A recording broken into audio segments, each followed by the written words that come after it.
braver than here me, comes girl. somebody right now. Maybe she's coming. Cool. You ready? You're good.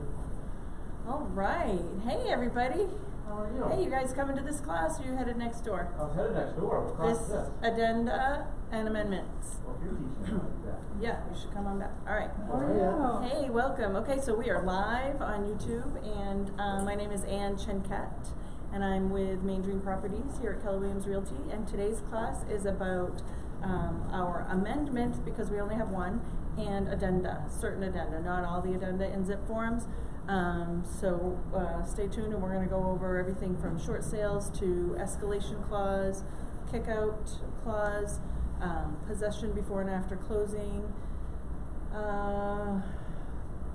sale of property addendum, blank addendum. So those are kind of the highlights, and we're going to just jump right in. What's your name? Karen Bow. Hi, Karen. And this is Lee. And I think maybe we have somebody else coming in, Zach. So this class is not about the purchase and sale. However, all the addenda in this class are addenda to the purchase and sale. So I start with the purchase and sale because when you know what the word addendum means or amendment means, clearly they require a primary document in order to be either an addendum or an amendment. So, does anybody know the difference between an amendment and an addendum? Just verbally, did you ever study Greek and Latin roots or anything like that? So, amend means to add, to change, right? If you amend something, it means you changed it. So an amendment changes something in the original agreement. So once your original purchase and sale agreement is signed, fully signed and executed, you don't ever go back and change it. It's a legal document, it's fully signed. With an effective date in the top right-hand corner, right? So I just put in some fun names on here, Bobby Byron, Susie Seller, just to use on these forms today. And over on the left-hand side, this is gonna be the offer date. Now pay attention to that, because often we're gonna use that same date in the addenda, which is plural for addendum. Once the contract is effective, you're gonna write the effective date over here. That's when the last agent has received a copy of the fully executed contract. You're gonna put the effective date on the top right-hand corner. So an amendment would come after the contract is effective, because you're amending it, you're changing it. So the only way you get to change a contract is to amend it. And in zip forms, they give us all these great forms so that we don't practice law without a license. So they've created all these great forms that have been looked over by attorneys to protect us, because we're not supposed to Act like a lawyer. practice law without a license. So unfortunately, sort of, they've only given us one amendment. In the entire zip form library, there's only one amendment. Who knows what the amendment is? Have you ever used it? No. You're brand new? Brand new. Okay, so we got two brand new people. So I might not be asking a lot of questions because you're not gonna know. So after we get past the purchase and sale agreement, oops. I don't know how to, okay, 2, 3, which is now 5 pages long, we get to the investigation contingency amendment. So this is the only amendment we have in our arsenal. And it's a multi-use document. This document has a place at the top for an extension. And then section 2 has a place for a modification to the agreement. The modification to the agreement means a modification to the purchase and sale. The purchase and sale is the agreement. So if you need to modify that agreement after you're under contract, you're going to use this paragraph to modify it. And then this document also has, oh, I have to shrink it. Hey lady, we're live.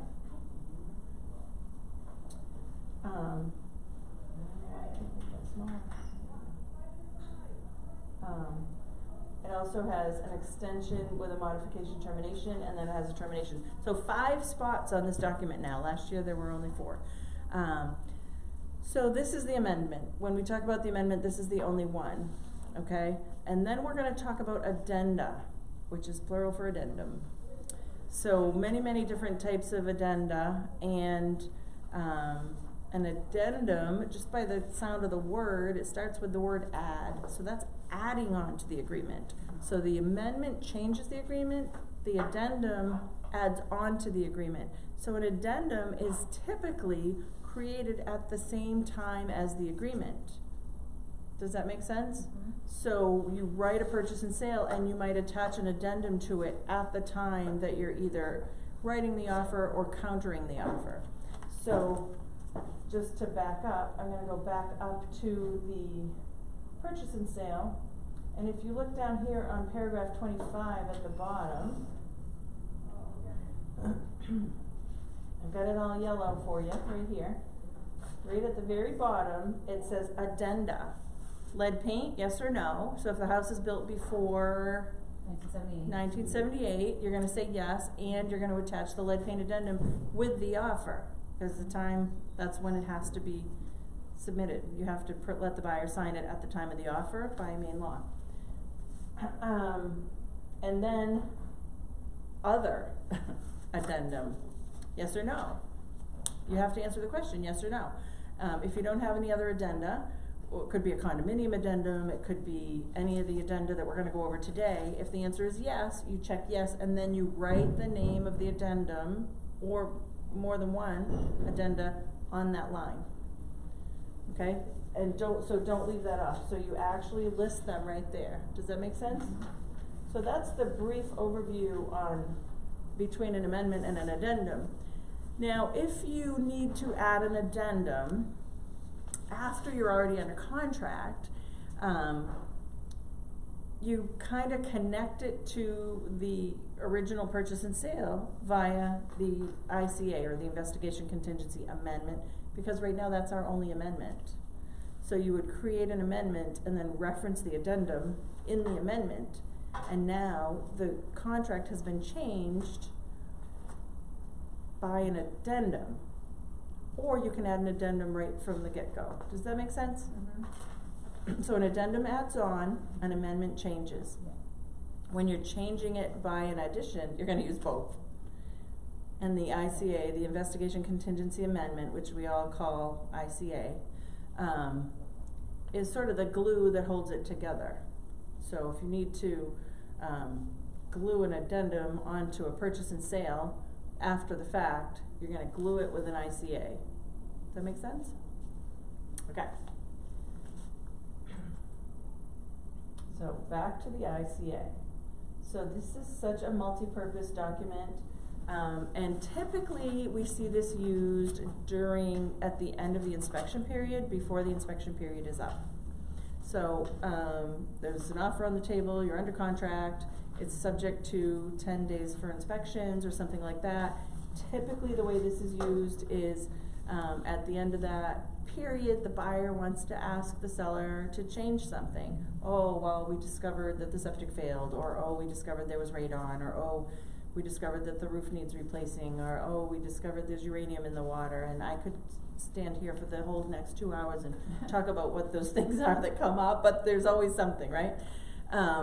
And sometimes it's just simple. They found a bunch of things and they just want to ask for a credit, which is super simple. Just ask for a credit from the seller to pay X amount of closing costs. That's super simple.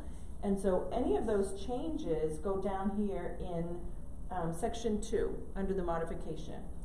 So, and it says the buyer requests the following modifications to the agreement, and then you type them in there, and you type them very carefully because you don't want to practice Law. without a license. Thank you. So I just want to take this opportunity to let you know that the ZIP forms has a library of clauses. So anything that's not already written in a document, they have a library of clauses within ZIP forms. So if you think you want to write, oh, subject to the seller providing the buyer with a a copy of a survey showing the lot lines prior to closing or something like that, there's a clause for that. It's already been written by a lawyer, you don't need to write it. So just remember, write in your notes, there's a clause library. And I'm not gonna tell you what all the clauses are because gosh knows I don't know them. I just know that they're there. And so I know if I ever get into a tricky situation and I'm trying to write something, I go look in the clause library. So that's really helpful. And then you can copy and paste that clause right into that. If there's not enough room and they've increased these lines to, I don't know, how many is that line? 7 lines. It used to be like 3 lines. So now we can write more in there. If that's still not enough lines, you can just simply write in that space, see Addendum 1. Or Addendum 2 if there's already an Addendum 1. Or Addendum 3 if there's already 2 addendum, right? So, and then you just put that on the addendum, and again, this just acts as the glue to hold that new addendum to the original contract. Does that make sense? Yeah.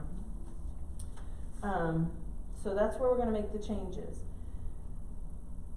And what this paragraph says is, without waiving the right to proceed under the terms of the original agreement, which is the purchase and sale, and without declaring the agreement null and void, the buyer hereby requests these modifications, these changes to our original agreement. We still wanna buy the house, we just want you to install a radon system, right?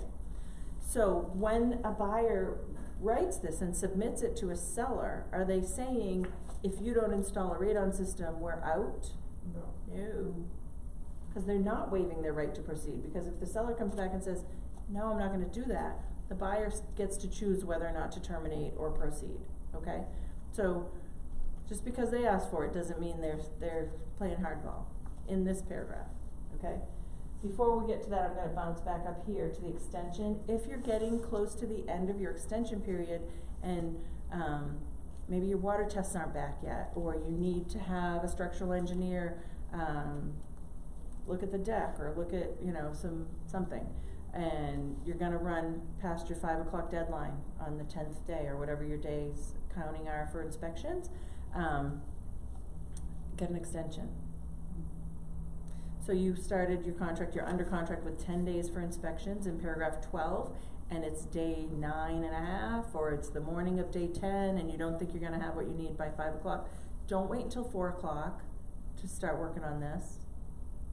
Talk to the other agent and say, I don't think we're gonna have everything we need, can we get an extension? And right here, it lets you say until, and then you actually put the date in, until Monday, April 1st, or whatever. You put it in, and then you get both the buyer and the seller to agree on that extension, and now everybody just caught a break and they get a few more days, or however long you need, okay? What if they don't give you an extension? Well, if they don't give you an extension, then you have a choice, don't you? As a buyer, if you're a buyer and you say, we don't have the water test results back, we're sorry, we thought they would be back, we need 1 more day, and the seller says, too bad, we're not giving you another day, which, that can happen. Then the buyer has a decision, right? The buyer at that point has the right to terminate, or move forward. Those are basically your only choices at that point. Or go ahead and ask for you could craft an addendum that says, if the water test results come back high in radon, or high in whatever, then the seller will do X, Y, Z. And if they don't, the seller doesn't need to do that. There I am practicing law right there, but you know what I mean? Like, you could write something like that, tests aren't back, you don't wanna give us an extension, so we're gonna ask for this just proactively. Mm-hmm. If the radon levels come back above 10,000 picocuries per liter, seller will agree to install a radon mitigation system at least 10 days prior to closing, with results satisfactory to the buyer. And then they come back, and if they're high, the seller has already maybe agreed, or you've already at least had the chance to negotiate that. Mm-hmm. Does that make sense? Yes. Yeah. So if you file for an extension in your scenario where you thought you wouldn't catch time enough, and everybody agrees, so you extend it out a week or 2 weeks, or whatever you two agree on, and then it comes down to, it did come back and everything did go back onto its particular track, can you, in the, you know, the buyer and the seller agree to forget about the extension and go back to the original, or once you guys, No, once you have an extension, you have an extension. the date has changed and that's that? Well, the date has changed, however, when you sign off on inspections, then it doesn't matter if that's in advance of the inspection deadline. Okay. So it's let's not say our inspection deadline is Friday, and on Tuesday, we get everything back and we make our request of the seller and we ask them to do A, B, and C, and they agree, and then we sign down here on section 2, without waiving the right to proceed, buyer hereby requests this, and the seller accepts it. Now, once everybody has signed that, that deadline of Friday no longer matters because they've signed off on inspections. And so you don't have to, so if you sign the extension for 2 weeks from Friday, and you get it done before then, that waste of time, or those extra 2 weeks, you can still continue on. You're still with the moving purchase. forward. Okay. Yep. Yep. Good question.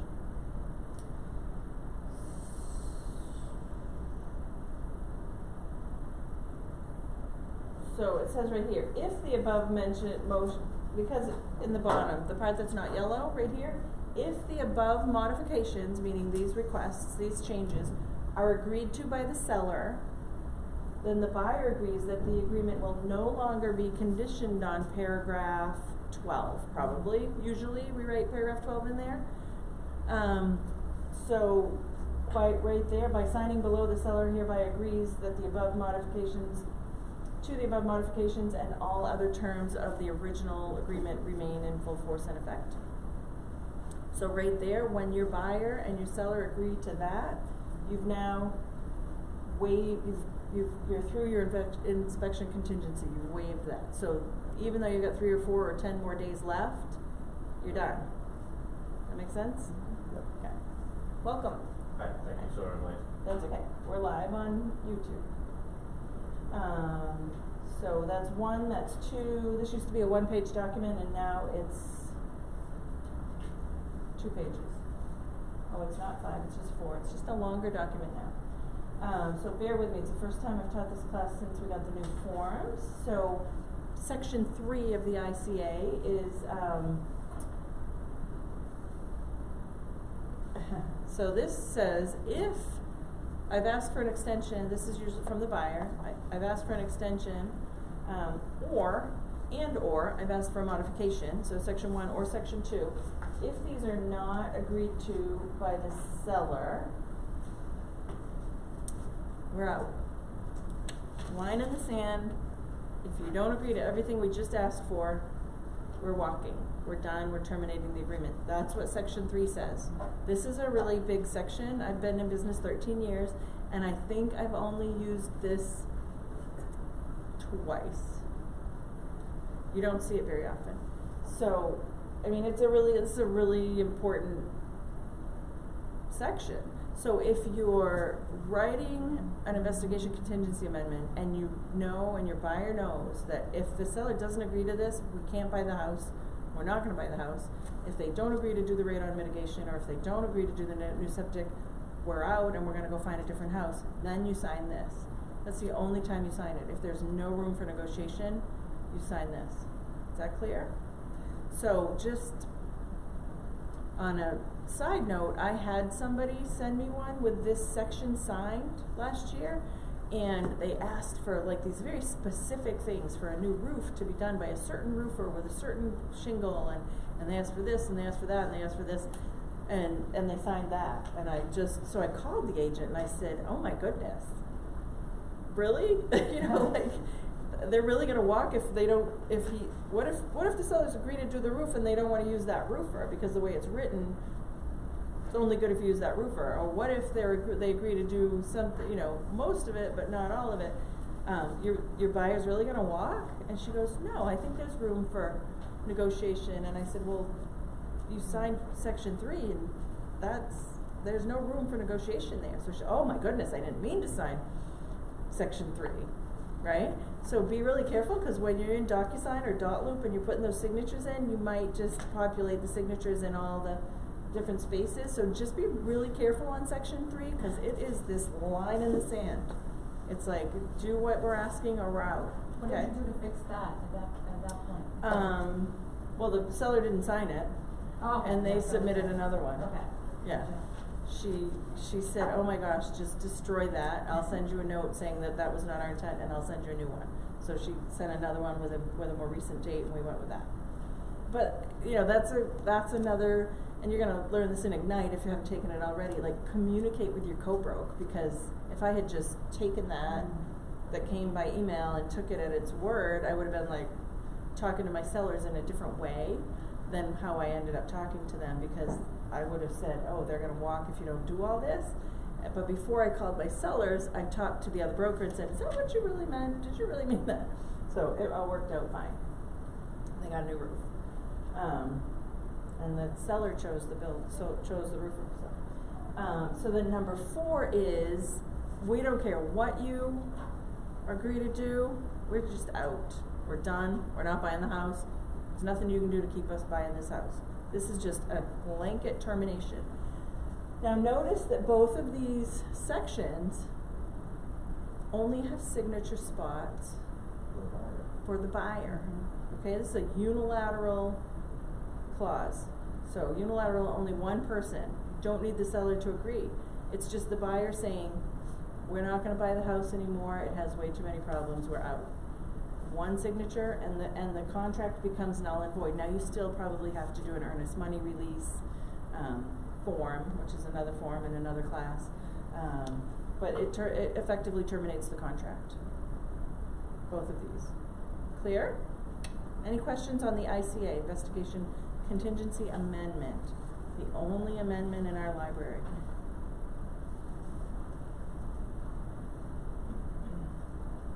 I have to go small before I can go big. Okay. So now we start on the addenda. So the first addendum in our library is the blank addendum. So when you're in zip forms, you're going to see blank addendum 1, blank addendum 2, blank addendum 3, blank addendum 4, up to 10. They're all the same exact form. Like you can click on any one of those forms and put it in your library, because they all look like this. See where I wrote in red right there, fill in a number here?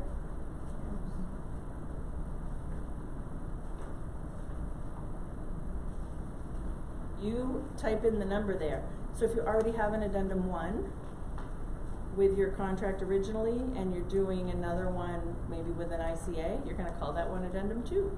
Or maybe right from the time you're writing the offer, you need 2 different addenda. I don't know why you would. I guess it could happen. So you're going to have blank addendum, addendum 1 and addendum 2. I call it blank addendum 1. Addendum 1 and addendum 2. And then on paragraph 25 in your purchase and sale, you're going to write addendum 1, addendum 2. However many you have. You can have unlimited. Okay? And this is where, again, you get to practice law without a license. Because look at that great big page. That is just a huge page saying, put me in real estate jail right now. Just take me away. Because this is where we get to hang ourselves by, I'm going to use the word try. I don't use the word try because I'm bold. Trying to practice law without a license.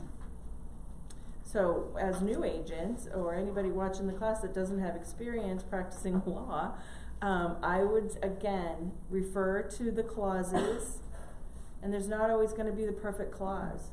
So if you are relatively new, even if you're relatively old like me, and you need help writing a clause or writing something in an addendum, call the DB, call one of the designees, call somebody that's pretty experienced, or better yet, ask your seller or your buyer to write it, and maybe have an attorney look at it. Because if you write it and it's not contractually perfect, you're just opening yourself up, right? Careful of the blank addendum. Do you often have buyers fill in their own? I work on it with them, and I've often had buyers and sellers who are attorneys who write their own, and it's interesting. So always get help. Just be careful. because there's questions you have to ask. Who's gonna do it, when's it gonna be done, what's gonna happen if it's not done, things like that. Like you could write on there, seller will paint the front door blue by at least 10 days prior to closing. What color blue? Who's gonna paint it? Does the seller get to paint it, or does he have to hire a professional? What happens if it's 9 days before closing and the door still isn't painted? Then what happens? Did you cover that? No, but a lawyer would have, right? So there's a lot to writing contingencies and requests. So just be careful. And that's the blank addendum. Just so that you know. And again, when you get back to zip forms, check out the clause library. You have to go up to the dashboard and look at clauses, and then when you open it up, it'll probably be blank because it comes up on my clauses, and I don't have any clauses, so then it goes to the library clauses and just check them all out in the residential or commercial. There's 2 different sections. Okay, so here's the next one: sale of property addendum if not under contract. Has anybody used this one? Y'all know what it's for? No. When would you use this one, and who would write it? The buyer or the seller? Trick question. Not really a trick question. Are you gonna write this if you're a buyer agent or a listing agent? Listing agent. Okay. So, can you tell me what you think the purpose of this addendum is? Let's read it. The buyer has property to sell before they can purchase. Yes, the buyer has to sell a property before they can close on this house that they're writing an offer on. Oh. So it's gonna be written by the buyer agent because the seller doesn't know about their other house, right? So I'm gonna write an offer. I'm buying 123 Main Street, and I have to sell 345 Summer Street, right? So I'm gonna make my offer subject to the sale of 345 Summer Street, so that if it doesn't sell, I don't have to move forward with my purchase of 123 Main Street, right? Because most people can't, a lot of people can't. So that's what this is for, and if you look at the top, I need to sell 345 Summer Street and it's not under contract. And then the next addendum is I need to sell 345 Summer Street and it's already under contract, which is better for everybody, right? So this is a pretty complicated addendum because it talks about days, all right? And so I've highlighted some of the salient points that I think you need to pay attention to, and if anybody wants my version, my highlighted version, I'm happy to send it over to you. Just send me an email, Ann@MainDreamProperties.com, and with no E, MainDreamProperties.com, and Maine has an E on it, it's like the state. And we can send that over to you because I created this with all the highlights. So buyers shall have blank number of business days. So days in our contracts, unless it says calendar in the contract, it's always business days, Monday through Friday, no holidays, okay? So a lot of times I'll get one of these from a buyer agent and it'll say, the buyer shall have 45 days from the effective date. And in their mind, I know that they mean a month and a half. However, 45 business days is 9 weeks. Like 2.5 months. They didn't mean that, but that's what they put on there, okay? So just be really cognizant. Anytime you're talking about days in our contracts, it's business days.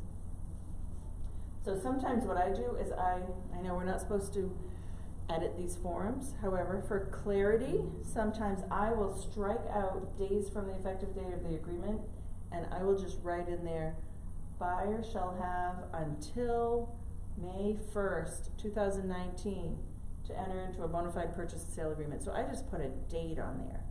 The buyer has until May 1st to get their house under contract. Usually when I do that and customize it that way, the other agent is very happy because we all have clarity. Because when does the day start counting? When we go into contract, or today, or right? Well, it starts counting at the effective date.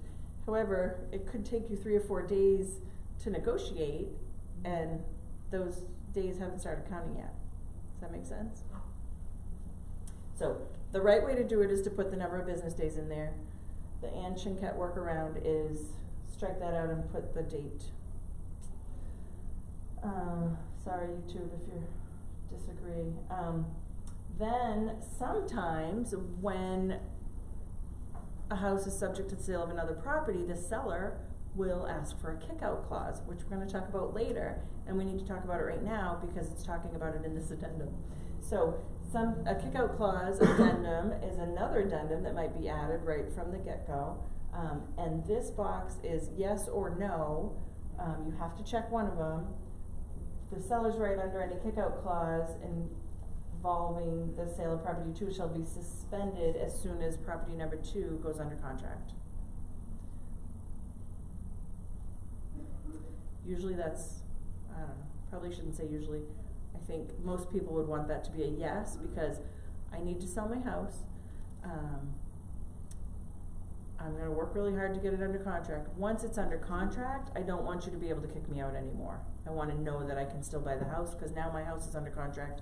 If you kick me out all the way along, I could be homeless, right? So usually once their house is under contract, the seller will release them from that kick out so that they don't risk being homeless. Does that make sense? Yeah. And we'll talk about the kick out later. Now in this addendum, which you're gonna put right on paragraph 25 in your purchase and sale, you're promising to get their house under contract within X amount of days. You know, and for me, I usually do 30 because if I can't get it under contract in 30 days, like, it's not priced right or something's wrong with it. So, 30 calendar days, so I usually say 20 business days or I just do a month. But right here, number 3, it says if property number 2, the one that you still have to sell, isn't submitted to the MLS within, as required in paragraph 1, then the seller can terminate. So in paragraph 1, it says that you will submit your house to the MLS within 5 days, 5 business days. So I write an offer on 123 Main Street, I still have to sell my other house, they accept my offer, I have 5 days to get my house listed, business days. So as an agent representing this buyer, you gotta be ready to list their house or have somebody list it within 5 days. You have to tell them that when they're writing the offer. Well, are you ready to list your house? Because if you submit this offer subject to the sale of your house, we're gonna have to put your house in the MLS within 5 days. So let's book the photos now, because we can always cancel, right? So that's important to tell your client about that. And then the buyer shall have, again in red here, blank number of business days from the effective date of the purchase and sale of 345 Summer Street to close on it. So once I get my house under contract, I promise to close within 6 weeks, 4 weeks, whatever it is, right? And you don't know what that buyer that hasn't come along yet might need. So that's a tricky number. Like most people put 6 weeks on there. So 30 business days, right, would be about a month and a half. Closing on property 1 will take place, usually you close on your house and then you can buy the next one. So usually we put 1 day or same day, or you add up the number of days in paragraph 4 with the number of days in paragraph 2. So let's say you put 20 up there and you put 30 down here, then the right answer down here is 20 plus 30, which is 50. See why it's such a tricky addendum? So, or blank number of business days from the effective date of this agreement, so that's the 50. So usually it's a number 1 in the first, and then a number totaling the other one in the second. And then what do you put on the purchase and sale for the closing date? You put whatever the 50 days is, or because it says or before. Love addenda, right? And that's only page 1. So then page 2 of this same one. Now this is somebody that has their house to sell and it's not under contract. So if they don't get their house under contract, or close on, if they don't meet the terms that they've agreed to on page 1 basically, the seller has the right to declare the purchase and sale void. you didn't get your house under contract, or you didn't get it listed in the MLS, or you got it under contract and your buyer didn't close, we have the right to terminate. That's fair, right? So as the agent, you're managing this, you need to make sure they get it under contract, you need to make sure the other buyer is well qualified and that the other buyer closes, or both deals fall apart, right? So, notwithstanding anything to the contrary in the agreement. So number 7, all time periods and deadlines and performance. Now this is big because a lot of people skip this. So again, right here, I'm just gonna insert this disclaimer. Just read the documents carefully. It's all there. If you don't understand what you're reading, get a designee or a DB or somebody to read it with you, but usually you can just figure it out on your own if you just read your document. Okay, that was my aside.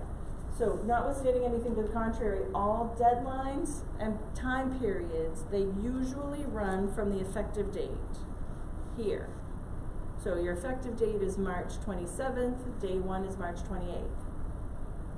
Not here. When you've got this addendum, this changes that, and it says it right here in paragraph 7. So, all deadlines run from, who can read that? Can you read it? See if I can hover right here. Other than those set forth in this addendum, including the obligation to deliver earnest money. So on page 1 of your purchase and sale, it says, buyer will deliver earnest money within 2 days of the effective date, right? So you have a 2 on there. If it's subject to the sale of your house, do you deliver the earnest money 2 days after you go under contract and your house isn't listed or under contract yet? Say no, you don't. Because all the deadlines now run from the effective date of the buyer's purchase and sale agreement for property number 2. See that right smack dab in the middle of that paragraph? So as soon as we get 345 Summer Street under, that effective date becomes the date from which we count all deadlines. So then 2 days after that, you now have to turn in your earnest money. 10 days after that becomes your inspection deadline or whatever you had in there. Unless we go to paragraph 8. Paragraph 8 says the deadline for completion of investigations, which is inspections, paragraph 12, shall run from either the date in paragraph 7, which is the effective date of the second contract, or the effective date of this agreement. You follow? So I'm buying 123 Main Street. I have to sell 345 Summer Street. This one has an effective date of, let's say, March 15th. 15 days later, on March 30th, we get this one under contract. When do we do the inspections? Between March 15th and March 30th? Or do we do the inspections after March 30th? Well, it depends on which box you check in paragraph 8. You have a choice. The buyer has a choice. And the seller gets to accept that choice or counter it at the time of the offer, right? So let's just talk about that. This buyer wants this house. They haven't put their house under contract yet, but they really want this house. Let's say they choose to wait and do the inspections after their house goes under contract. And the seller agrees. So they're under contract, they haven't spent any money on inspections, because maybe their house isn't going to go under contract. It's kind of a negative way to look at the world, in my opinion, but hey, some people might think that, right? So they don't do any inspections, and now their house goes under contract. Oh, geez. So while their buyer is doing inspections on their house, now they have to start doing inspections on the other house, right? Mm-hmm. Right? And, okay, so let's just do a really doomsday scenario. The inspections on 345 Summer Street go really well, and these people are like, oh, yep, we're moving forward, we're ready, you're now locked into selling us your house. Meanwhile, you do inspections on 123 Main Street, and things go really badly. You got rotten sills, you've got termites, which we don't really have, you've got everything you can think of in the water, you've got mold, you've got all this stuff, and you don't discover it until your other house is already now under contract. Don't you wish you had done the inspections earlier? Maybe. You know, it's a personal choice. As the advisor to your clients, just know, like everybody says, oh no, we don't wanna do the inspections because we wanna save money, because what if our house doesn't sell, right? One way to look at it. What if now you're committed to sell your house and now you discover you wanna terminate this one, now you're homeless. We don't wanna be homeless.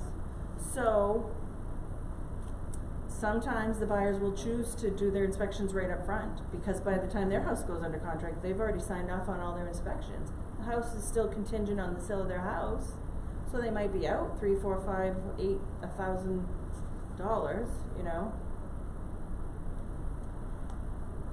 And that's the cost of buying a house, right?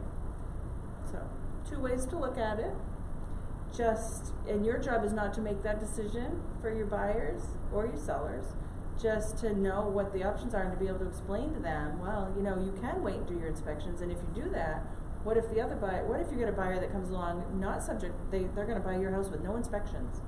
They're under contract and they're cash, and there's not gonna be an appraisal, and they wanna close in 30 days, and you haven't even done inspections on this house yet. What's that gonna look? Can you even take that offer? Be pretty risky, right? So, 2 ways to look at it. So think about that. But just know that you have to check one of those. Check one. And then Bobby Buyer signs that and sends it to Susie Seller, and Susie Seller might say, I'm not gonna sell my house to somebody subject to the sale of their house and it's not even under contract. So, you wanna make this as attractive as possible. And if you're the listing agent and you're representing Susie Seller, you know, you're gonna do a little work on behalf of your seller to say, well, what I often do is if an agent comes to me and says, well, they need to sell their house, and so I say, can I come see the house? How much are you gonna sell it for? What kind of shape's it's in? Let me come look at it. And have you already done photos? How close are they to getting it ready? And I'll tell my seller, you know, would you like it if I go over and preview that house and give you my opinion on whether they're realistic or not, that they can sell it, and if I think this broker is a broker that can get it sold, and right? So as an advisor to your client, it's okay to say to that other agent, boy, thank you so much for sending over that offer. You know, I understand that they have this house to sell and they haven't even listed it yet, or it's not under contract. Would it be okay if I came over and previewed the house with you, so that I can help my seller make an informed decision? Right? Would you do that? Yeah. So, you know, a lot of times a seller might just poo-poo that right off the bat. Oh, we're not taking an offer subject to the sale if it's not under contract. And that's where you come in and can maybe help that along. So here's the other one. This one is subject to the sale of a property, and it's already under contract. Like, half the battle is over, right? This is awesome.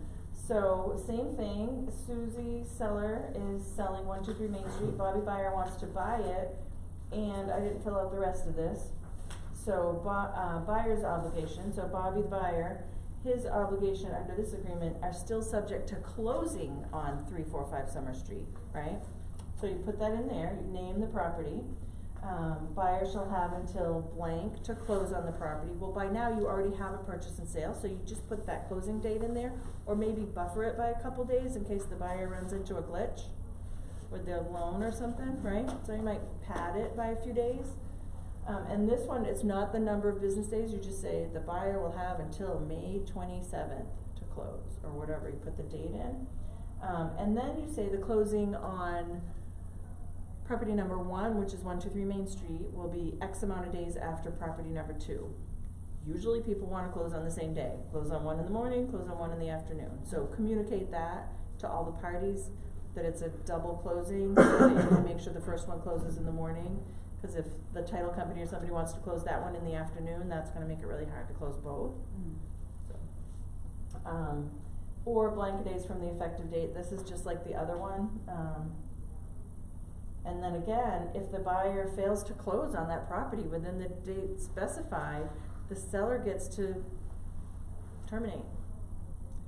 Could you amend this and add an extension? Yeah, if everybody agrees, right? Could you? Question? Yeah, could you make it common practice in all your, dates to, to get away from confusion, to always, in every instant, write down the date that you want, and actually just use the physical date on everything? So our end user agreement with zip form says that we won't edit the forms. Sorry. In my experience, there are times when it's better to just put the date, and then there are times when the number of days is the appropriate thing to put. Okay. And like, with this one, it wouldn't,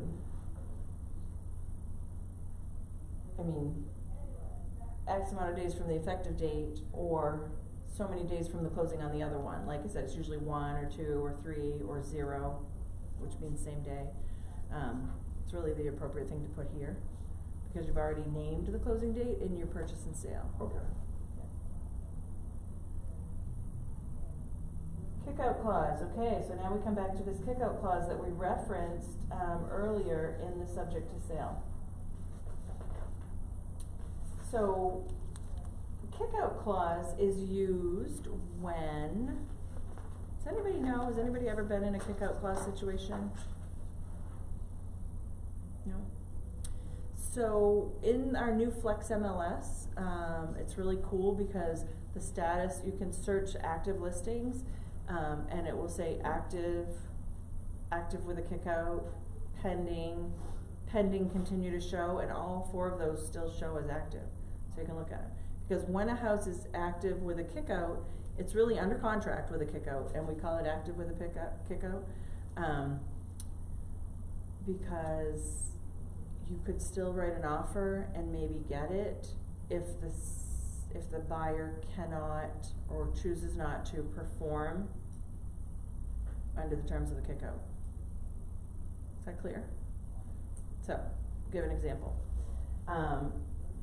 The most common example for a kickout is the subject to sale of another property. That's not the only reason to use a kickout, it's the most common. So everybody thinks, oh, a kickout clause, that means they have a house to sell. That's one of the times when we use a kickout. That's the most common one, which is why it's referenced in the sale of property addendum, because once you get it under contract, are you going to release them from the terms of the kickout, yes or no? That's one of those questions that we just talked about. So what this says is, okay, you are under contract to buy my house. I'll wait for you to sell your house. I'll wait for you to get your house under contract. However, we're going to keep marketing it. We're going to keep having it as active in the MLS. And if somebody writes an offer that is a bona fide offer that we would be willing to take, we're going to ask you to remove that contingency of needing to sell your house. And some buyers could. They just don't want to. They're like, oh, I really didn't want to get the other mortgage until this one was sold, but I could, right? So you could choose to remove that contingency. You'd just rather do it with the sale of the property. So some people will say, well, there's no way I can. I have to sell that house in order to buy, so if you kick me out, I'm out. Bye. And maybe they already did their inspections and they're out $1,000. That's the risk, right? So that's the most common one. So right here, it says this agreement is subject to the contingencies set forth, and I'm just going to insert the word either, in paragraph whatever. So it could be, you could have a kickout clause based on paragraph 12, which is inspections, right? You say, I'm going to let you do inspections, but meanwhile we're going to keep showing it. If somebody else comes along and they don't need inspections, we're going to ask you to waive that contingency and buy it without inspections. And do they have to waive it? I mean, if you're in an agreement, can they just say, no, I've already spent $1,000 on... Well, so this kickout clause addendum would be, that's a great question. This kickout clause addendum would be at the time of the offer. You would put this in right at the time of the offer. So you could have a kickout clause, maybe in paragraph 26 on the purchase and sale, which is another place to practice law without a license. Right here, this big blank space, just waiting for somebody to hang themselves, right? Subject to an appraisal. There's an appraisal clause, so if your buyer wants to make this purchase subject to an appraisal, Get the please form. use that clause. It's written for that purpose. Subject to, adequate appraisal or something, you'll see somebody write that clause in there all the time. Not the right way to do it. So, paragraph 26, if you have an appraisal clause in there, you could say, subject to the contingency set forth in the agreement in paragraph 26, right? So, okay, we'll let you be subject to an appraisal unless somebody else comes along, and then we're gonna ask you to remove that contingency that's in paragraph 26. Okay? The most common one is, or addendum, so either paragraph this or addendum this, and then you name the addendum right there. The most common one we see again is subject to sale of property not under or sale of property if not under contract.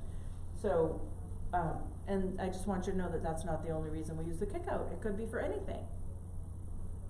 You could have a kick out on financing. Okay, we'll take your offer subject to financing, and we're gonna keep marketing the property so that if a bona fide offer comes along, we're gonna ask you to remove your financing contingency, paragraph 14. So you keep using the phrase "ask them." So is it at the discretion of the buyer? Not the Well, seller? everything is until they sign it. So a kick-out clause is usually done by the seller, like in a counteroffer situation. Okay. So you're not under contract yet. The buyer has come along with an offer subject to the sale of their property, or an offer subject to an appraisal, or financing, or inspections, or who knows what, any of these addenda, right? And the seller will reply by saying, okay, we'll accept your offer, and we're gonna add this kick-out clause addendum in the counter. And so the kick-out clause only becomes effective if the buyer agrees to it. So the seller will be asking them to accept a kick-out clause and accept the possibility for getting kicked out. Okay, and so then the buyer signs that, and then that Once covers everybody the seller. signs everything, then you're under contract with a kick-out clause. So sometimes you come back with a kick-out clause and the buyer says, no, we're not gonna do it. If you can't just accept our offer without a kick-out, we're not gonna buy your house. Right? So it's all negotiation. So, So the kick-out clause protects the buyer, the seller, not the buyer. yeah, typically. Mostly, Yep. okay. So, and you get to see where I have in red in there number of business days. So this says, we're gonna ask you to remove this contingency, whether it's a paragraph or an addendum, and when we get another offer and we come to you and notify you that we've received another offer, you have X amount of days to remove the contingency, and that's business days. So just go ahead and put a number in there, cause you don't know when it's gonna start. So like 1 day, 2 days. So, you wanna be generous 5, but you don't wanna lose the other buyer, right? Right. So, then if you look at the bottom of this form, and again, when you're put in a position where you're ready to use this form, down here, notice to buyer. See, that's only a signature line for Susie Seller. So it says the seller hereby notifies the buyer that we just got another offer that we're willing to take, basically. So this is your notification, that's when that 1 day or that 2 days starts counting, right? And then the buyer has the option to say, fine, Susie, we'll buy it without selling our house, or fine, Susie, we'll waive the appraisal clause, or okay. And this is where the buyer would sign down here. And now this amends the original contract, because now if it was originally subject to X, Y, or Z, this signing this part at the bottom has just removed whatever that contingency was. Is that clear? Kick out. And my message in all of these, if you're new, I don't expect you to know what all these mean and all the verbiage inside them. Just know that you need to read them, know that they exist, know how to search for them in zip forms, because you might be trying to write some kind of a clause or something, and oh my gosh, there was an addendum for it all the time, you know, the whole time. It's like Dorothy with the ruby slippers, you know, you had the power the whole time, right there in zip forms, so just be aware that they're in there. Alright, backup addendum, I love how these are organized, sorry, I need a drink. Because the backup addendum is what you're gonna use with a kickout, and I'll tell you how.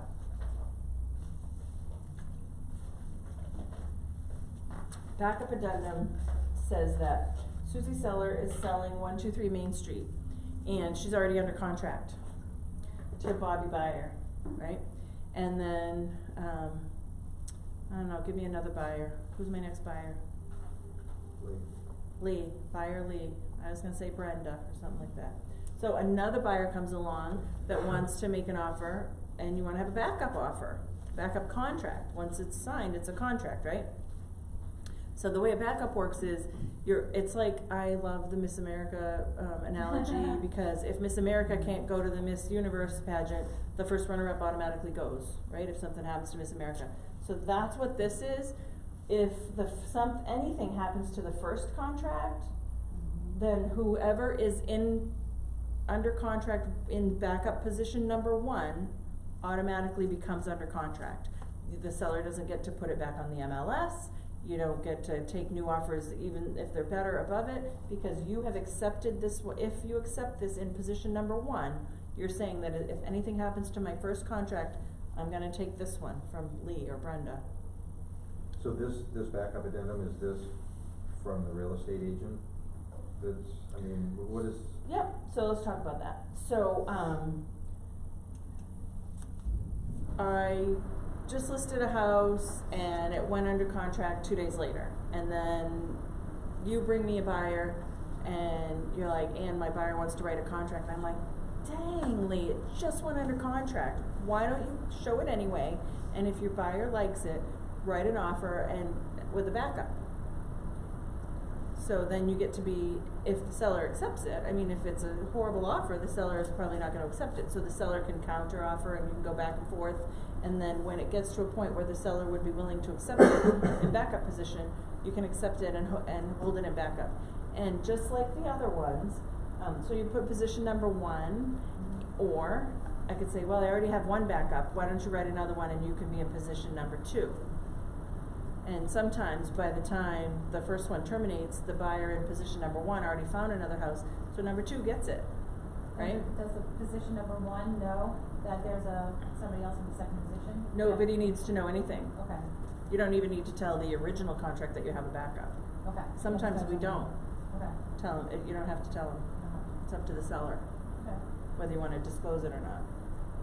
So you might want to. Did you find that to be a benefit? Depending. Well, so If let's the just. If the second offer is better, Right? right? Then you don't wanna, yeah.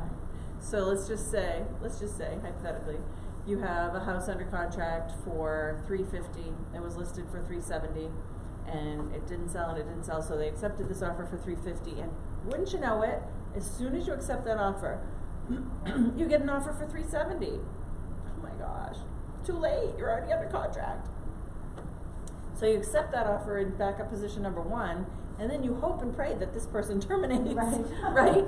So you don't want to you might not want to tell them that you have a backup, because then they'll negotiate, and you know. Push it along and, yeah. So then when they come back after inspections and they ask for a doorknob to be changed and a GFCI outlet, you go, no, not doing it, sorry. And they terminate, and then you get to be under contract with the better offer, right? Like, I've had sellers say, don't tell them about the backup offer, I don't want them to know, because I want them to terminate. We're going to play hardball a little bit. I mean, that's the seller's prerogative. Okay. And there's no requirement on you to tell them that you have another contract.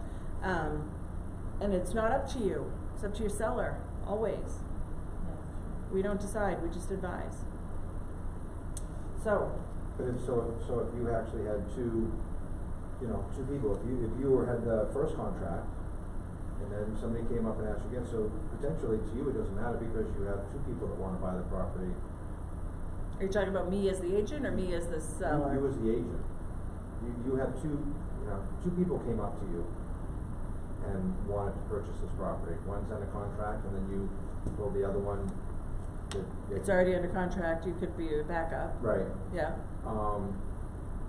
I mean, wouldn't that be leverage for you to let that information out and maybe they'll buy the house for $380? Because they really want it, and they know this one really wants it, and they know this one really wants it, and you can, I mean, It's already under contract if you're asking for a You can't backup. do any more changes. You can't ever tell anybody what something's under contract for. So, well, okay, gotcha, Can't just. gotcha, yeah, so, I mean, they can either write an offer in a backup position or they can choose to not write an offer. okay. So I always encourage backup offers on my listings, why wouldn't I? Just Right. power for my seller, puts them Yeah. in a very secure position. Or if you want the first one to move along faster, you might wanna say then, that there's So, a I mean, backup offer. Yeah, and If you sometimes want the to- backup offer isn't that great. Yeah, And right, so but you you do just use it as say- leverage, is that what you're talking about? Yeah. So you say, you know, Right. you better not ask for too much, cause we do have a backup offer in Yeah. place. Yeah, Okay. yeah, it can go that way too. Okay. Can go that way. Without getting into Because particulars. that's gonna get them to not ask for a lot, And Right. move the, Moving forward. move the process along quicker. maybe. Maybe. I mean, they still get their deadlines, you Right, can't right. change the deadlines. Right. Yeah. So that's a backup offer, just please pay attention again, anytime prior to being, so way down here at the bottom, I digress. Notice to the buyer, seller hereby notifies, and this is only the seller, notifies the buyer, you just became Miss America, because the first one terminated, right? So this is the notice to the buyer that you are now the effective contract. Or, Bobby buyer, anytime prior to that notification, the buyer can withdraw. And this line on the bottom of the form. So he says, you know what, I'm done waiting, I don't wanna be in backup position number 1 anymore, I already found another house and I've already closed on it, I'm out, sign that, and you're released. So meanwhile, no earnest money has been sent in, because the deadline for delivery of the earnest money, again, is right up here.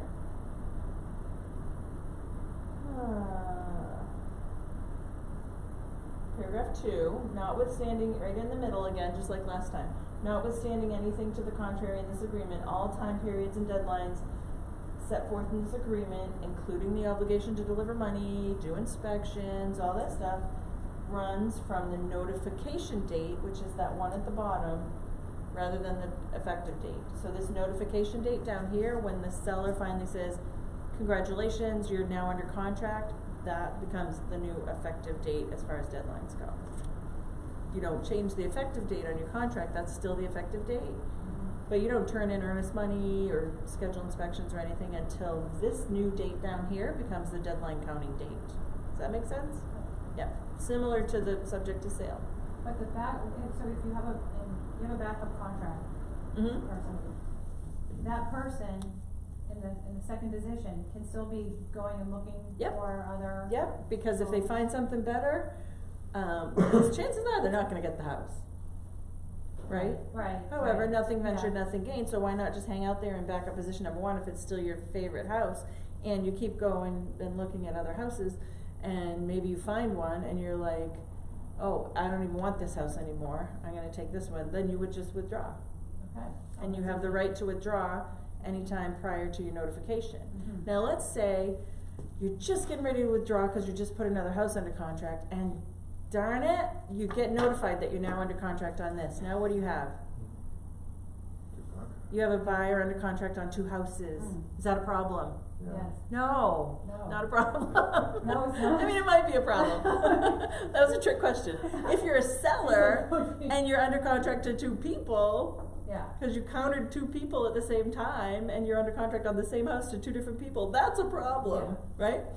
Being under contract, a buyer being under contract on multiple properties, not a problem, right? As long as, listen to this, don't stop listening with it's not a problem, as long as you have a contingency built into those contracts for them to get out.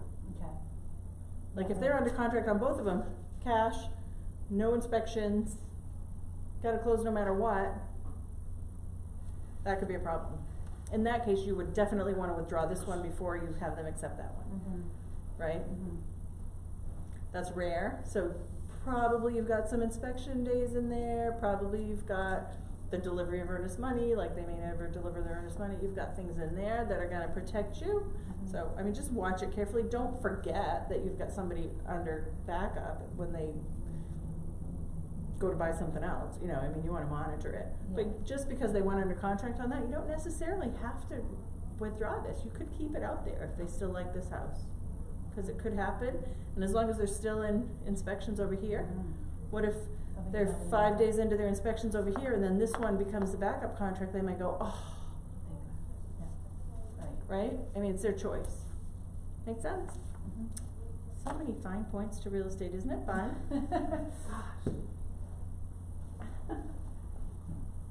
Do you get as excited as I do? We'll try. Right.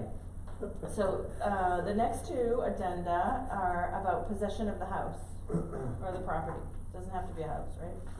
This was after. Possession after closing and possession before closing. So these addenda give the, if it's possession after closing, it gives the seller the right to stay in the house after they close, Okay. right? Because the buyer automatically gets possession after closing. Yeah. So possession after closing is, I'm gonna sell you my house, but I wanna keep living here for another month. Happens, Mhm. we do it a lot. Like that might be something that, if you're not in a hurry, so let's say you've got it's a condo on the water, and you're just planning to use it as a summer home. And there's, the seller's living there and they don't really wanna move out until June, but you wanna close in February, let the seller live there until June and pay you some rent. You're not gonna use it anyway, why not? And the seller might be looking at multiple offers, and some people wanna move right in, and you're willing to let them stay 3 extra months for a Mhm. market value rent, or for free, or whatever you wanna do. That might make your offer more attractive. Finding out what's important to the seller. So that's when we use possession after closing. Seller shall be entitled to retain possession of the house for X amount of days after closing, and please notice that it says calendar days. So, and our contract says, unless it says otherwise, it's business days. It says otherwise, it's calendar days. And again, the Ann Ket way to do this is to pick a date, because you, at this time, you don't know when the closing might happen, it could flex by a day or two. So I always say, seller shall be able to stay in the house, retain possession until May 27th at 4 p.m. Like, let's be really specific so that there's not, well, it's May 27th at 6 o'clock in the morning, we're trying to move in. I use that 'cause it's my birthday. Yeah. So I'm always very specific, because I've had it happen where the buyers are like, we're trying to move in, it's noon, and the seller's still there, and, we gave them possession until this day, and be specific, like, we're gonna swap up at 1 o'clock, or, 3 o'clock, or 5 o'clock, whatever it is, right? I mean, wouldn't you be helping your client out if you were very specific for them? And they're gonna enter into a lease, and it's gonna be specified in the lease as well. So down further in this document, it requires that they enter into a main residential lease, which you can get online. Do you know where to get that? Is it .gov? .gov. .gov. Maine Attorney General. So the Maine Attorney General has a standard lease that's customizable. So, you can direct your client, because they're gonna become a landlord. Yeah. You're not the landlord and you're not the property manager. You're gonna direct them to the main residential lease, and you're gonna have them work it out between them. Oh, okay. Okay? So it stipulates in here what the rent is gonna be, what the security deposit is gonna be, and that they shall enter into a lease. And I mean, sometimes these possession after closings is for 2 days, because they just want time to close and then move out, because they're distrusting of the process. Like, we're not gonna move out if it's not gonna close, right? So, and sometimes it's for a week or a month or 6 months. So, just know that it's here, that's what it's for, and it's a great negotiation tool, because that might help your buyer win the contract in a multiple. We're willing to give you possession after closing, because we heard that was important to you. Right. I think that's a good negotiating tool. Then, possession prior to closing. Who is gonna have an addendum for possession prior to closing? Who's that gonna benefit? The buyer. the buyer, because the seller already lives there before closing, Okay. right? Yeah. So this is when, clearly the seller's not gonna be living in the house, and they're gonna grant the buyer the right to move in before closing. Again, it can be a great negotiation tool. Well, we want you to come up to our price, but we'll let you move in 2 weeks before closing, or something like that. And sometimes you'll put stipulations in here about, after your financing is fully approved, or whatever. And sometimes we see this, I've seen this in new construction, when, the house is ready, it's got the certificate of occupancy, and for whatever reason, they just can't close. The builder will let them move in, you know, with an addendum like this and with plenty of protection. So this states that as soon as they move in, they're gonna start paying the utilities, they're gonna be responsible for maintenance on the house, and they're gonna enter into a lease. So they've just become tenants in the house they're about to buy. So, I mean, it's a little risky, not gonna lie, like you move in and if you haven't negotiated your inspections yet, I mean, the seller's gonna play hardball because you're already living there, like, what are you gonna say, no? So, just be careful with it, and, just know that, so I've got fuel oil is prorated on the day of possession instead of the day of closing. But know that, and I've seen some people customize this for, we don't wanna move in, we just wanna store stuff in the garage or the basement.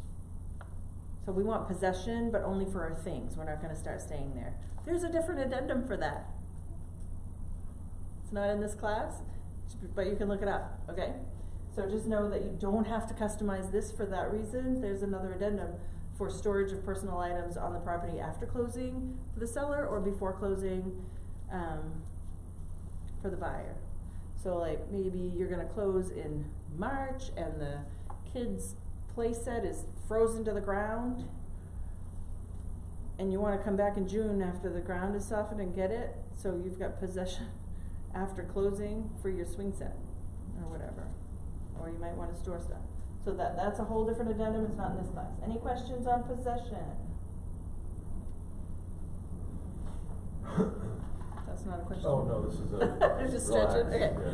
So, this is not in the packet, I put this in here, this is the offer and counteroffer guidelines document, and I'm sure you guys are familiar with this. We need to present this to all of our buyers and sellers. It's really a document, you probably already know this, that was, designed by the Maine Real Estate Commission for agents. It's just such a good document, it's so amazing. And all the guiding principles with a seller and a buyer client, communicate early and often, you know, you should like, oh, I don't know, put this on your mirror and read it every day. Affirmations. These are great affirmations. Agents are not attorneys. No priority to offers. A full price offer does not obligate the seller to buy. So Keller Williams, in all of its amazing brilliance, requires that we share this with our clients. Brilliant. And ask them to read it. Because when they sign the QAC, which the Keller Williams Acknowledgement Form, Acknowledgement of State Mandated Forms, we call it the QAC, they're saying that they've seen this. So make sure that they actually see it, because as soon as they get in a multiple offer situation or whatever, they're gonna go, well, don't we have to take the first one? And it's all on here. So, and it's a few pages. So I just stick that in here because it's just amazing reading. Look at that. It's 4 beautiful pages. It's in zip forms. It's in .loop. It's in the Google Drive. It's everywhere. So anyway, we snuck that in there. Okay, appointed agent disclosure and agreement. So at Keller Williams Realty, we our agency practices appointed agent. Which means that out of the 477 agents in our company, a seller or a buyer is choosing to work with only 1 or 2 or whatever the team is maybe, or whatever. So they're appointed on the exclusive right to sell and on the exclusive buyer rep agreement. If for some reason that needs to change and that agreement has not terminated, you can change the appointment. So, let's say Lee's on my team, I've got him as an appointed agent on my listing so that he can talk to my sellers in my absence. He leaves my team, I'm going to take him off, terminate him from the agreement with my seller, and maybe put somebody new on there, right? So this is a permanent replacement appointment. It could be a solo agent in the middle of a transaction or in the middle of an agreement with a buyer or seller, gets really sick and can't work anymore, ever. And they're gonna appoint their buddy, you know, and the seller or the buyer is gonna agree to work with this other agent instead. You're gonna fill out this form. Or maybe their family got relocated to Arizona and they can't help them anymore. You're gonna find them a new appointed agent, you're gonna replace it with this form, okay? So it terminates the prior one and it replaces that person.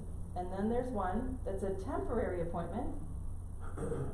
So, I'm a solo agent, I'm gonna go to Bora Bora for 2 weeks and I'm not gonna have a phone or anything, I got nobody on my team, I don't have a team. My client, I have a bunch of clients, they're gonna need help. I'm gonna appoint you to cover my business for 2 weeks, and it's gonna say it starts on this date and it automatically ends on this date when I'm back. So we're gonna fill this out and our client is gonna sign this, giving you the right to represent them while I'm gone, only. Okay? And then you're gonna read all that if you ever get in a position where you have to use one of these. Right? So good stuff.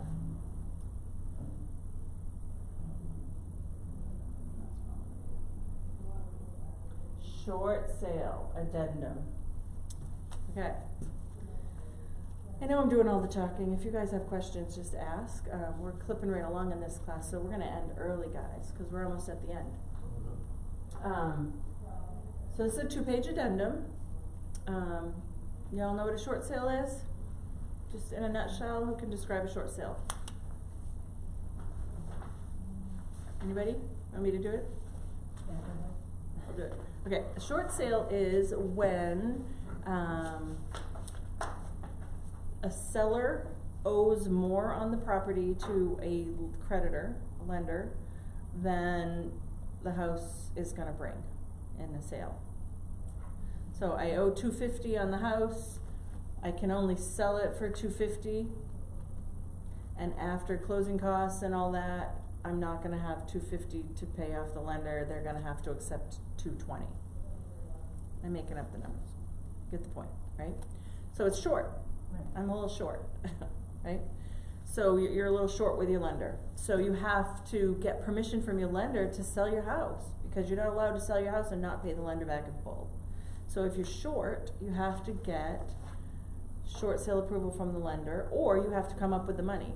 So I could sell my house for $250, clear $220. I owe the lender $250, so they get the $220 from the thing, and then I take $30 out of my savings and I pay them the rest. And I don't need a short sale addendum because I'm going to come up with the money. It's not a short.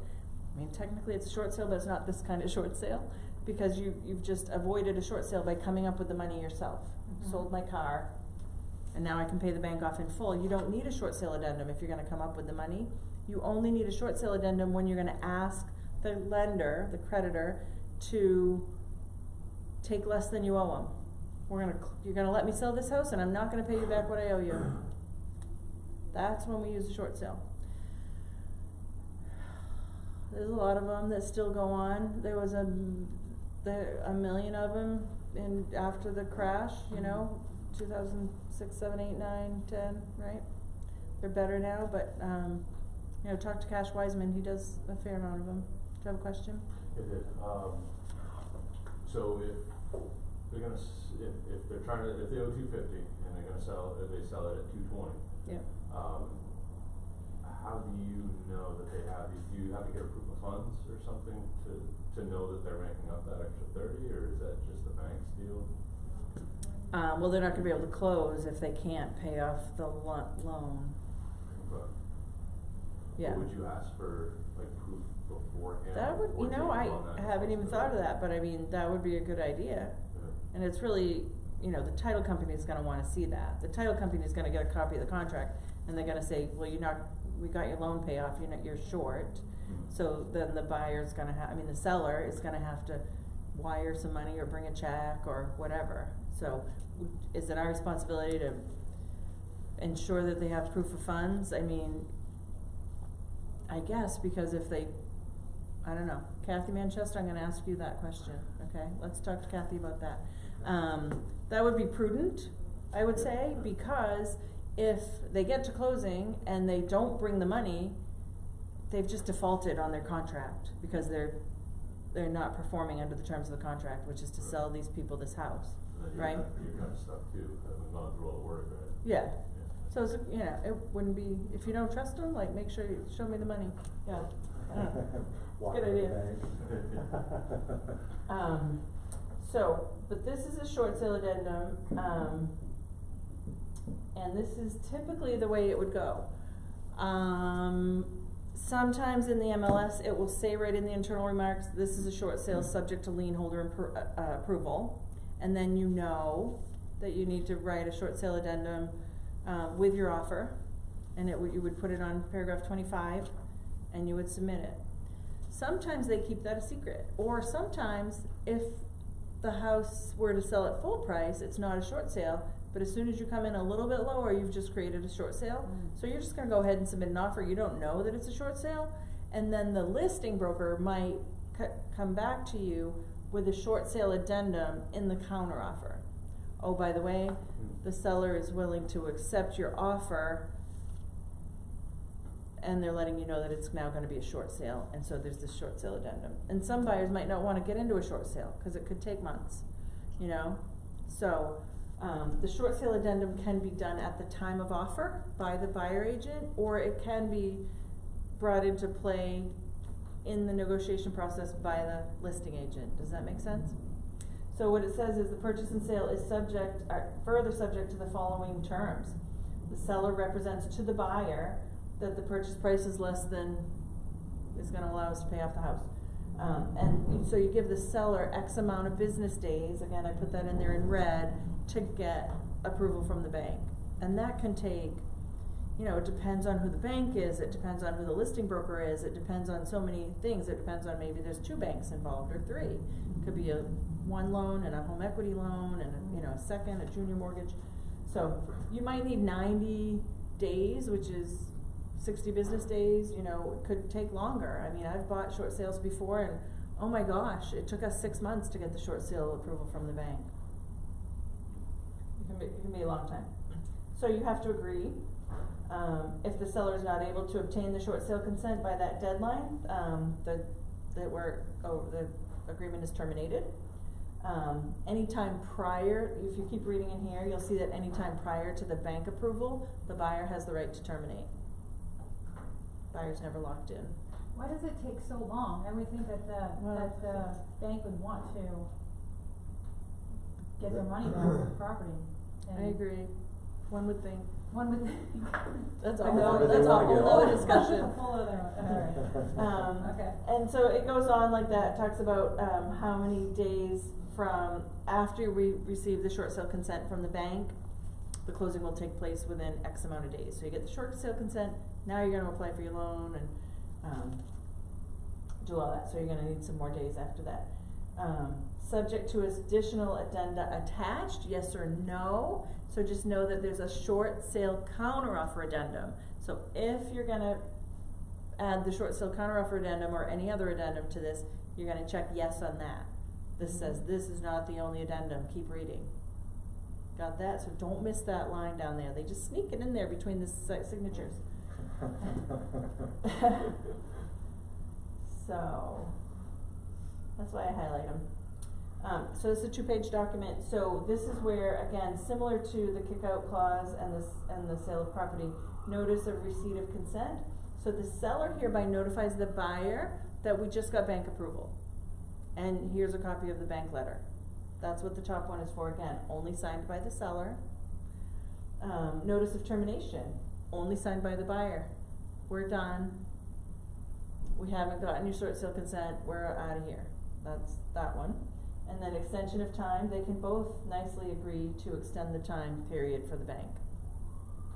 On number 3, questions? So how does that work with short sales as far as, say, like you said, if somebody, you know, has a house that's valued at $250,000 and, you know, they owe $300,000.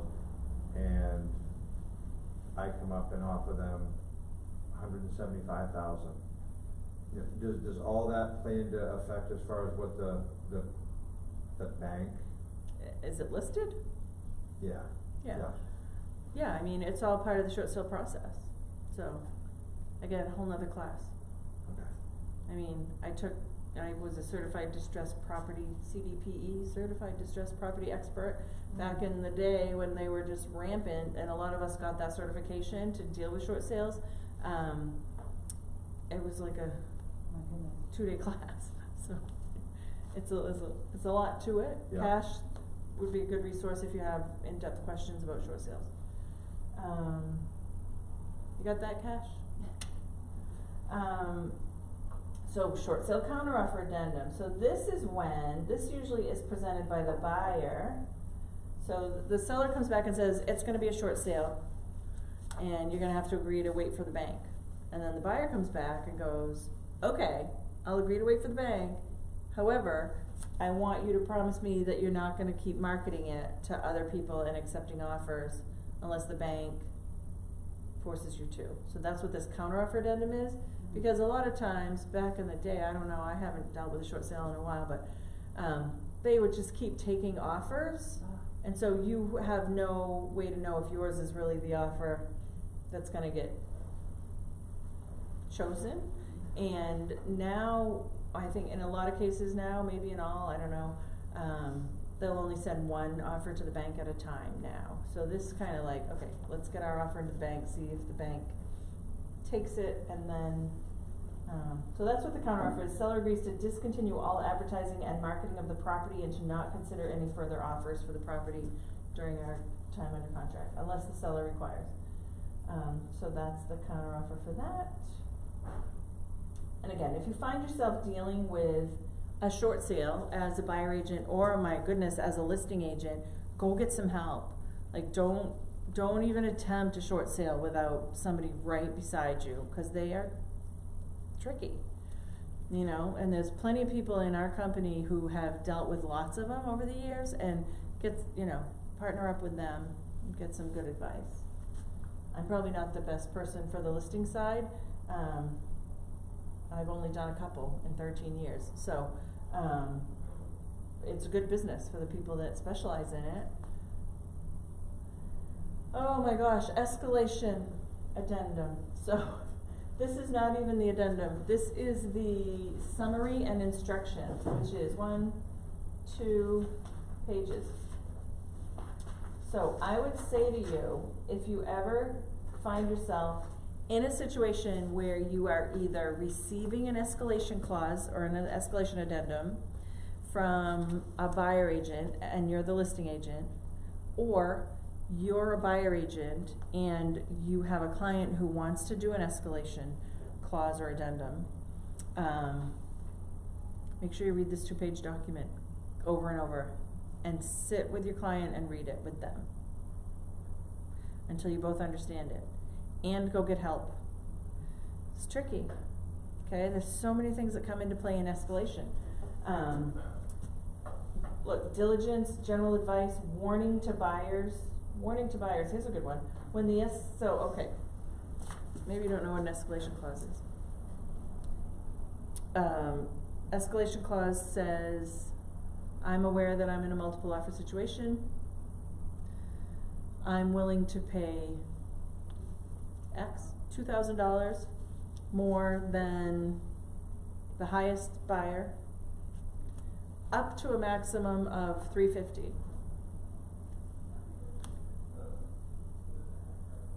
So if the next highest offer is $332, you're willing to pay $334. Mm-hmm.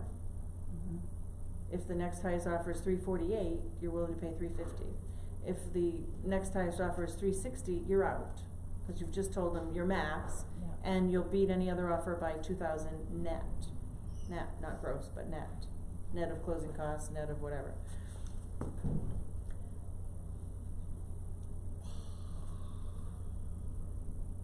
How tricky is this, right? So as So- as a buyer or a seller, you actually like those, you like when somebody comes in and says that. Am I wrong? I don't know if I like it or not, I'm not even gonna, I'm not going into judgment one way or the other, I'm just gonna tell you the facts. So, they're tricky, like, and they work, like when we've got at a spring market, when you're getting 8 or 10 offers on a house, like the escalation clause can win it for you. You know, bidding wars and things like that, like it's a pretty surefire way to let people know what your highest is. However, warning to buyers, look right there, warning to buyers. When the escalation addendum is included, the buyer will have informed the seller of the highest price they're willing to pay. But then you're already just giving out, You just tipped your you hand. just said what Right. your highest is. You just gave away Yeah. the fiduciary duty that you have as an agent to keep that information confidential. Mm. How high a buyer is willing to go. They just did it in this clause, in this addendum. And maybe they're okay with that, that's fine, I don't care if they know how high I'm willing to go, okay.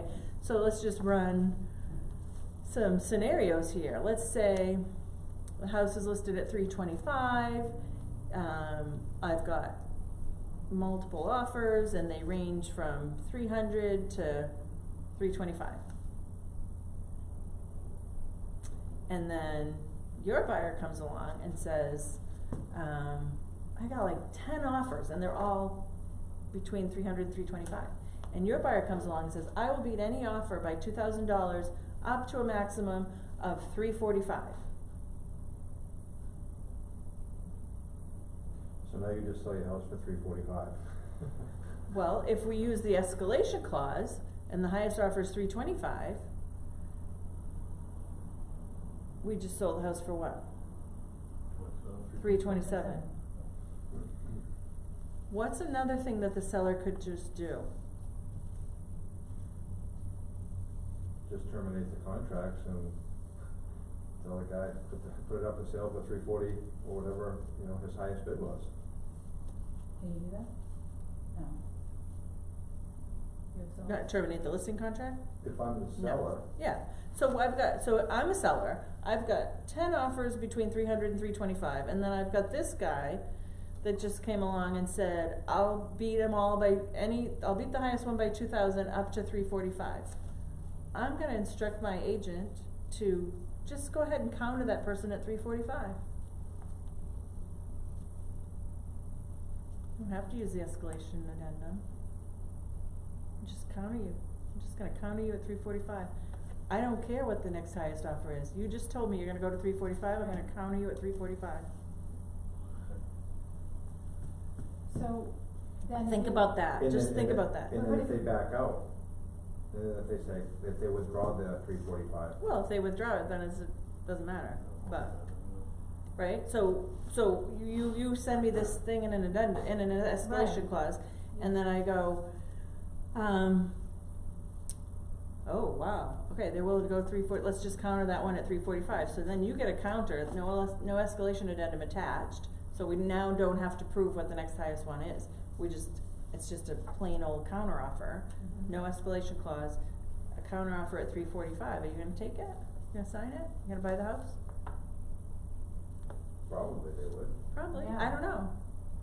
So this is what this warning to buyers is, Yeah. you've just told that seller how high they're willing to go, and they don't have to play with the escalation addendum, they can just counter you. Right. You've just tipped your whole hand. So it's so tricky, you guys. Yeah. If you get into the situation, go talk to somebody. Competing offer. The competing offer being used to escalate doesn't have to be identical to the buyer's offer. And then it goes into all the, details about what has to be done with the competing offer in order to actually use the escalation clause, but there's a workaround to the escalation addendum, and I just told you what it is. Copy of the competing offer. The addendum requires that when the offer is accepted, it must be accompanied by a copy of the competing offer used to calculate the new price. A seller is free to disclose a competing offer at any time, but a listing agent can only provide a copy if the seller has first formally rejected the competing offer in order for the listing agent to comply with chapter 410, section 12 of the Maine Real Estate Commission. So you have to reject the $325 offer, and then send it back, which now puts you at $327, right? Cause you can't say, oh yeah, we got one for $348, and you can't lie, right? So you actually have to show that that's been rejected, and then you have to submit it with the acceptance. And, I mean, I've heard people just talk about that workaround. And financing contingent, if the buyer's offer is subject to financing,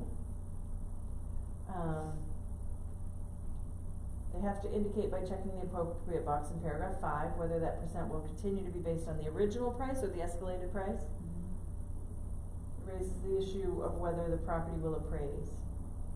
Because if you escalate way over asking, it might not. So this is a 2-page document. This talks about how to calculate the new price. And then there's the actual addendum.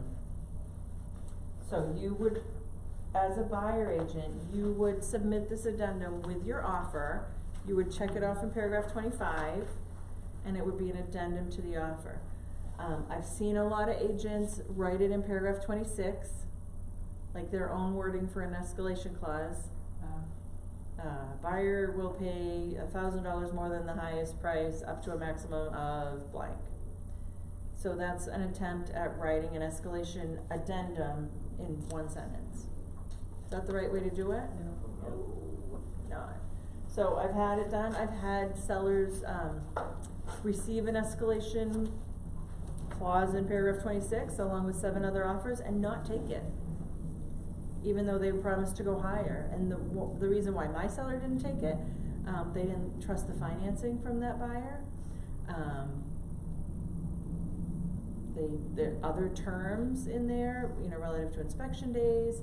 I had one seller once who got one like that, one of 8 offers, and this other offer was a little bit lower, and they were offering to let the seller stay in the house for an extra month.